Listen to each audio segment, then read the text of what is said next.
Hello guys, welcome everyone. Today let's talk a little bit about what's happening and what's going on with wargaming events and the community of War of Tanks and CCs of wargaming. So I will try to make it as short as possible before even my coffee get cold, but let's go through it starting with the last stand operation mod. As you know, wargaming released this mod like a couple years ago and it's coming back again. It's gonna be the same way we had it last time. Last stand mod, and you get rewards for it, and plus some goodies, and you get some drops as usual. But this time, this event didn't come in like this only. It came in like with something actually first time we see, and it's new and something we were not happy about. Not only us as CCs, but the whole community was not happy about. So let me clarify one thing. We are all on the same page here, so just keep this in mind. We are on the same page. As you see, Wargaming came in with the event, and this time slapped some loot boxes with it and enter a unique name, as you see on top. So basically translated as loot boxes. So yeah, this one is gonna be very interesting and very unique type of thing. I don't know if I should say unique, but this is something should never happen, let's say, right? For first time in history, wargaming goes in this direction, and we're gonna break it down why and like they doing this and what's coming behind it. This is all opinion, so there's nothing 100% like about what we're gonna discuss here, but it's all opinions only. If you like it, you like it. If you don't like it, you don't like it as well. We have three type of loot boxes this time. It's gonna be the rare, which is the alpha in the middle, and we got common, epic. So the thing about this thing here is you cannot have access to them all at once. The only thing you have to do is buying the common loot boxes, which is the proto, and the proto will lead you to the alpha, and the alpha, if you're lucky, will lead you to the prime, and if you're never lucky, then you have to buy proto again and keep buying proto again. So basically it's a new system that's more gambling, and is like open a box to get another box, so you can unbox the other box, and if you don't get the box, buy the other box and unbox the other box, and you know what I mean. So yeah, it's gonna be something actually interesting, and we are not happy about. As you see, the way it goes is the event is triggering one thing, is that wargaming hiding all the good stuff and rewards, let's say behind you know, how you call it, a pay-to-win type of thing. As you see here, we have 7 new tanks, if I'm not mistaken. I think it's 7, not 8. And each of them is separated between the 3 type of boxes. As we mentioned, each boxes you buy, each prototype of boxes you get, which is almost like usually every 50 boxes you get, you're gonna get like guaranteed 1 vehicle. And inside the box you can get another box, and that will be the alpha box. And if you get the alpha box, you can unbox something, and you might get another box. We don't know what's gonna be. It's gonna be random as well. It's gonna be either proto or it's gonna be prime if you're lucky, and if you're not lucky, you're gonna need to buy even more and more to get prime again, or to reach a prime box basically. So yeah, the opinion about this, all right, everyone is not happy.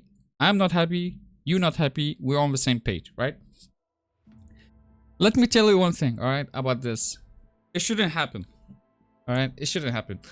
The opinion from me about all these loot boxes, the new system specifically, it should never happen. The old loot boxes is kinda understandable why it was happening.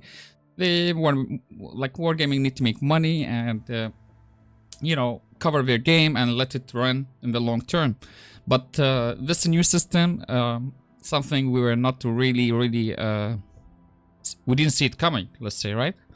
And once we saw it, it was, yeah, it's kind of a disaster. However, enough yapping. And one thing that you guys getting so wrong about what's happening right now, all right? And it feels like you guys making us as streamers being the victim, you know, of all what's going on, you know? Don't make us feel like we are victims or something, all right? One thing you need to keep in mind, we are CCs, we're gaming CCs, we play the game for a while, we streamed it for a while, and we are not like someone getting paid by wargaming anyway. We have the rights to argue, we have the rights to disagree, we have the rights to agree, we have the rights to do whatever we want to do, right? We are not forced by wargaming to do anything. Everything is an option. We accept or not accept, you know? So yeah, this is just how it is. Because some of you comes in and be like, hey, you're getting paid by wargaming to this. No, that's not how things works, okay? Wargaming doesn't even listen to our feedback sometimes, you know? They don't even, like, they might take the feedback, but they don't even follow it, you know? So that's how things goes, you know? Wargaming do their own thing. We do our thing, and at the same time, it just, sometimes we don't even agree on things, you know? That's how it goes, especially this event. So we are on the same page. But let me break down all the vehicles that are coming out, and is it even worth it to do all this, like buying it and gambling, you know?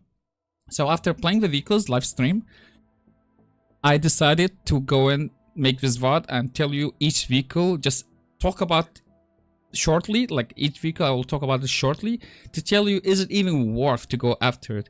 Because as you know, everyone has one target this event.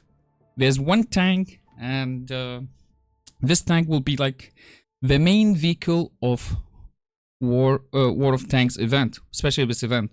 So it's the main vehicle and everyone eyes on it, right? So let's break it down slowly. Let's start with a tier 8.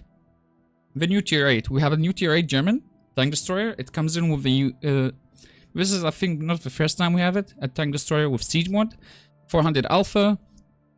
HP is like damn, DPM is like 2300. As you see, this tank is just like, just looking at these stats, all of it, when after I played it, is literally nothing crazy about it, you know? Like, we have better tier 8s, if you think about it. We have way much better tier 8s than this. So, it's just nothing. 400 alpha, 240 pen standard, and 230 APCR. Oh, sorry, heat. So, yeah, I mean... No, wait a second. That's 300. My bad. 300. I'm like messing up. So 300 heat. It has AP 244 pen. I mean, it's nothing too crazy. You know, like the armor on this tank looks a little bit, you know, 250 on the turret. It's like we had other tier 8s that was better than this. Way much better, you know. So yeah, this is like a big fat Excalibur, whatever we have, that tank, the tier 8. So, my point here is, let me ask you, is it really worth it to chase this? Let's pass to the next one. We have a light tank tier 9. This light tank tier 9 is basically what Wargaming tried to do, is like combine an EBR type of, like EBR 75 on a, like, is... I don't know, like it was a combo between Funny Burrasque and EBR combined together or something. Anyway, this, just let you know, this tank is kinda worse than the EBR 75. Like, it's big. That's the first thing I noticed actually about this tank. It's big, literally, and yeah, I mean, you're gonna get slapped really hard with this tank. I mean, just load HE and just kill it quick, you know? I would rather play the EBR 75 if I was you, to be fair with you. So yeah, this tank is slightly, if it's not slightly worse, it's worse, you know, than the EBR 75. But now, the question, is it worth it to chase this thing? Nah. Let's go next. The French tier 9, after playing it a couple games, I noticed this tank is kinda had potential. It's really a type of tank where it has a CS mod, where a turbo mod, and you can activate that mod, or it's going to be activated in the beginning of a battle, and you're just going to go and take a position with it, and after that start playing hold on with a turret. It has potential playing hold on. It's pretty strong at hold on. mainly, so it has some potential of armor, and it's, remember one thing, it's a medium tank. So yeah, it looks like a heavy, played like a heavy, and it's classified as a medium. That's something I would say maybe is worth to get, but it's really not something crazy like you really had to get, because we have other tier 9s are way much better. I would rather play the DZT 159, the Chinese tier 9 Brim tank, instead of playing this thing, for example. Even though they both can go fast. One rocket booster, one turbo mode. So, again, just another balanced Brim vehicle. Nothing too crazy.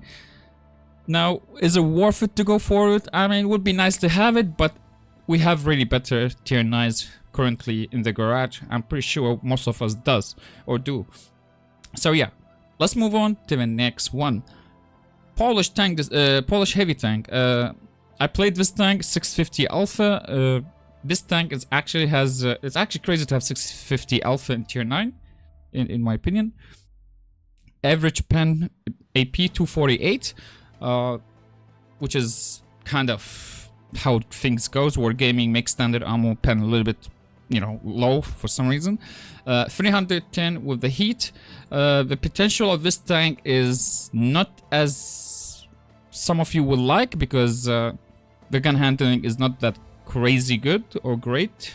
So most of you will not like the gun handling, but has something kind of unique, is the armor on it. The armor of this vehicle is kind of, you know, decent, I would say, and it has like 300 on the turret. Sorry, 300 on the, I think, the hull, and 350 on the turret, or the opposite. Let me double check again. Yeah, 300 hull, 350 the turret, and with some weak spots. This tank has like slow tank, super heavy basically, and you play it like 60 TP is still better, let's say, right, with tier 10 60 TP, but the same gameplay it has.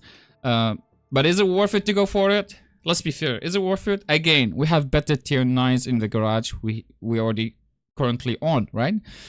And I'm still standing at my point when I say I prefer playing DZT 159, the Chinese medium tank rocket booster, more than all these tier 9 brims we have, the new ones. Things gonna get better a little bit. VZ58, that's another tier 9 brim. Is it? I mean, I played it a couple games. I really played a couple of games. I played all vehicles, by the way, and that's why I would never talk about them if I never played them.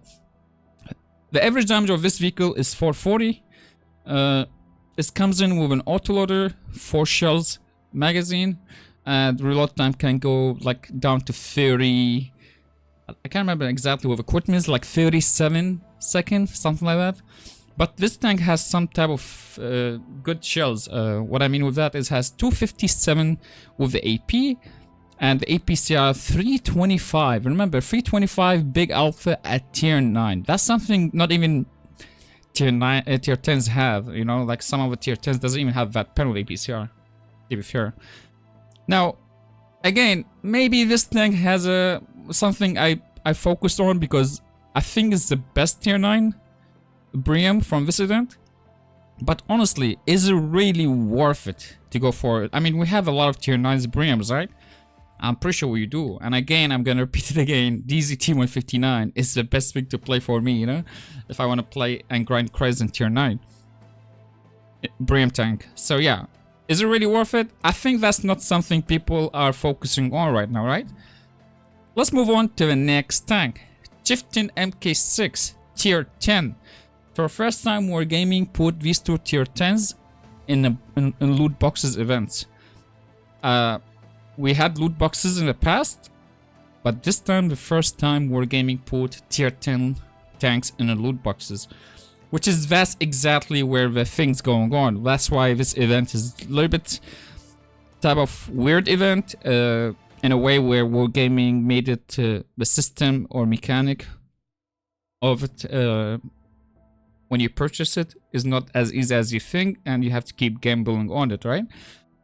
I played the MK6, the Chieftain MK6. I did play it multiple battles.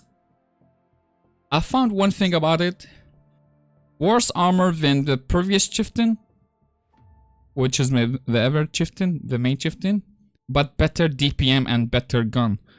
So this tank is not as creepy as you think, like power creep or anything like that. It's kind of balanced. You have still the cupola. Basically, you play hold on. Mostly, if you're not hold on, you are in trouble. The turret armor to 50. Worse turret armor than the ever chieftain, but still at hold on, this armor is strong.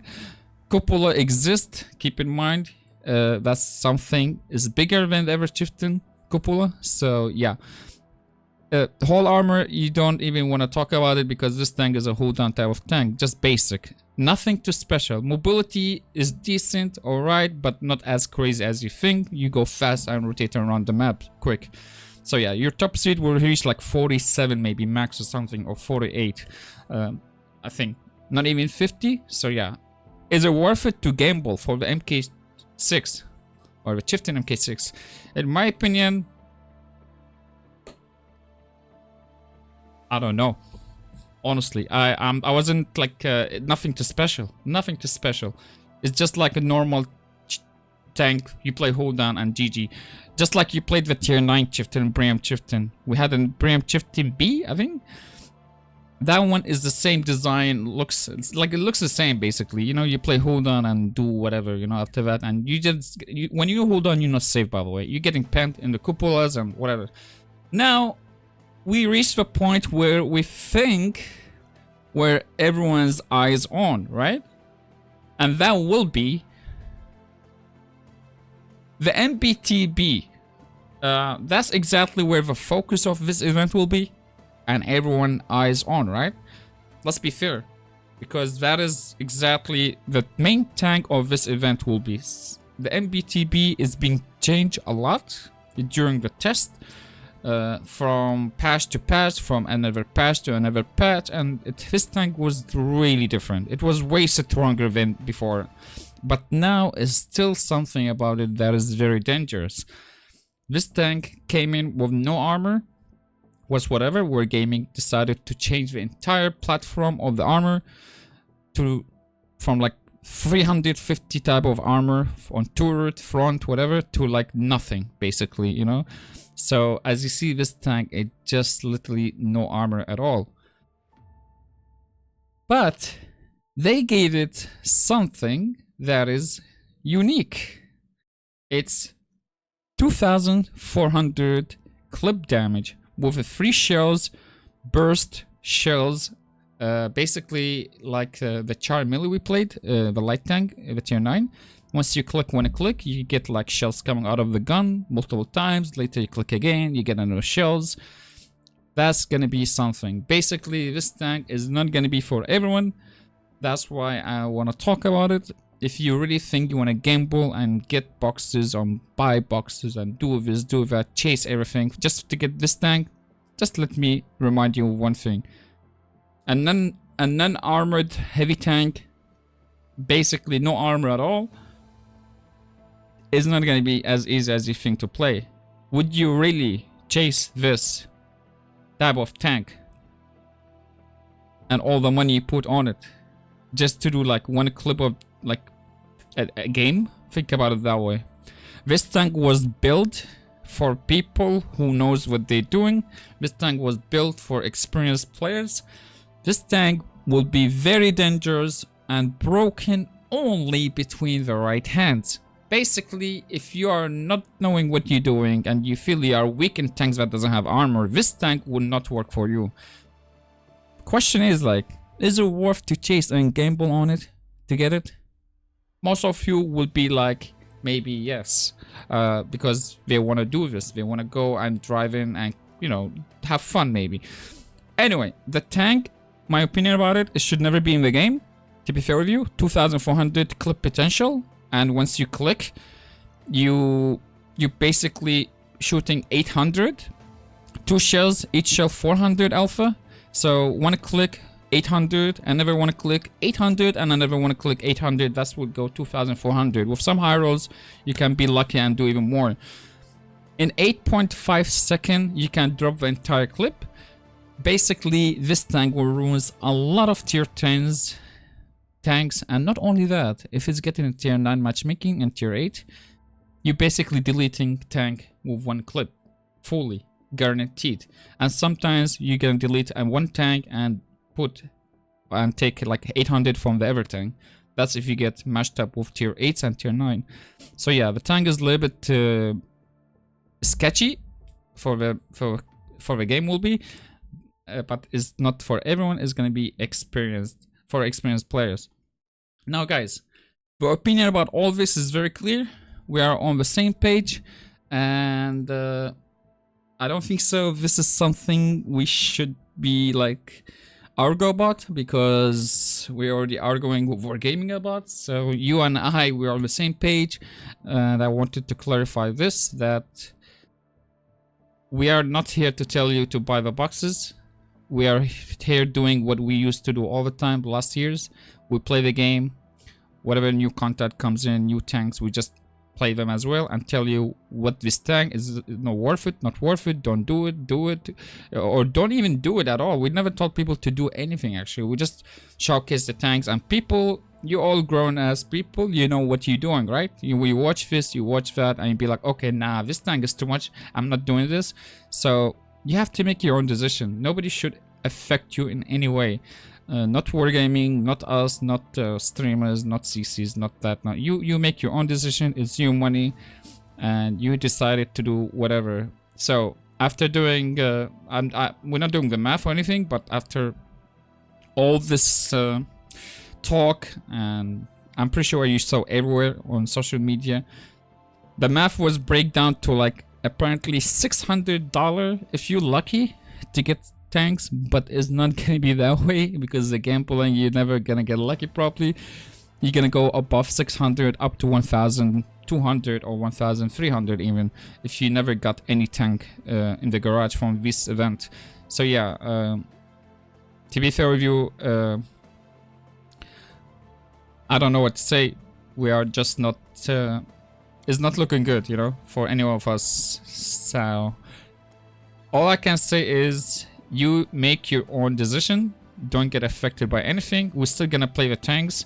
I'm gonna be dropping probably like some like VODs about each tank and how it's played and built or whatever for whoever going to buy it. And again, this is not like you might think like, oh, stop promoting this and that. Nah, man, this is not this. This is something not Wargaming forced anyone to do. This is something we do from our own. Remember one thing, a lot of people, content creators who are full-time, and they do this, and if they don't do this, we're just gonna be like, you know, like might as well like go play Tom and Jerry or Mario, right? This is a game we've been playing for 14 years. I mean, we've been streaming it for the last couple years, maybe 7 years, maybe 8 years, for some people 10 years. Here, we're trying to tell you that we are on the same page, okay? That's all what you need to understand. If you do not understand the part that we are on the same page, okay? And we are only CCs, and we cannot affect Wargaming and change their minds about anything, because Wargaming do their Wargaming things, and they can ignore everything, basically our feedbacks and stuff. Then if you don't understand this part, then I'm sorry, you need some help, man. You know, like I don't know what else I'm gonna say here, but you need some help if you don't understand this part. So yeah, I hope so you guys, this is gonna be answering everything about what you're thinking, and because I'm gonna get a lot of questions when I go live, I'm not gonna like repeat the same answers over and over. So I decided to make this VOD and make it clear right away. And yeah, I hope so you guys see you around. And again, I'll be dropping some maybe gameplay and VOD of each tank and what I think about it completely, fully. But I gave you a short thinking and a short opinions about each tank right now. So now it's all up to you. Again, thanks for watching, and I'll catch you guys another time.